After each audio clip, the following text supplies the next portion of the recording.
بسم اللہ الرحمن الرحیم۔ السلام علیکم۔ انصاف نیوز روم میں خوش آمدید۔ میں ہوں ڈاکٹر محمد فاروق۔ خبر شامل کرتے ہیں منڈی بہاؤدین سے، جہاں سے ہمیں رپورٹ کیا ہے عنایت اللہ انجم کلیر نے۔ Chief executive officer district health authority doctor Muhammad Ilyas Gondal نے 23 اور 28 اگست ماں کے دودھ کا ہفتہ منانے کے حوالے سے کہا ہے کہ ماں کا دودھ قدرت کا بہترین تحفہ ہے اور یہ بچے کے لیے زود ہضم اور غذائیت سے بھرپور ایک مکمل غذا ہے جس کا کوئی نعمت بدل نہیں۔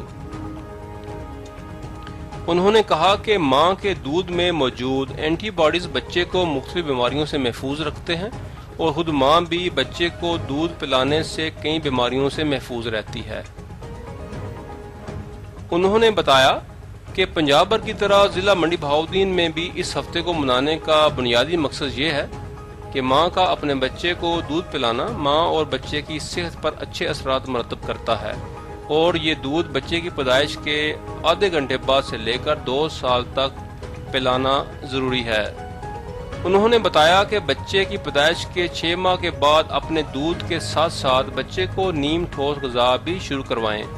انہوں نے مزید بتایا کہ بریسٹ فیڈنگ ویک کے دوران لیڈی ہیلتھ ورکرز روزانہ کی بنیاد پر اپنی فیلڈ میں 2 سیشن منعقد کریں گی، جس میں حاملہ مائیں، دودھ پلانے والی مائیں اور دوسری مائیں بھی شرکت کریں گی اور ان ماؤں کو ماں اور بچے کی صحت کے حوالے سے دودھ کی افادیت کے بارے میں اور بوتل کے دودھ کے نقصانات کے حوالے سے آگاہ کیا جائے گا۔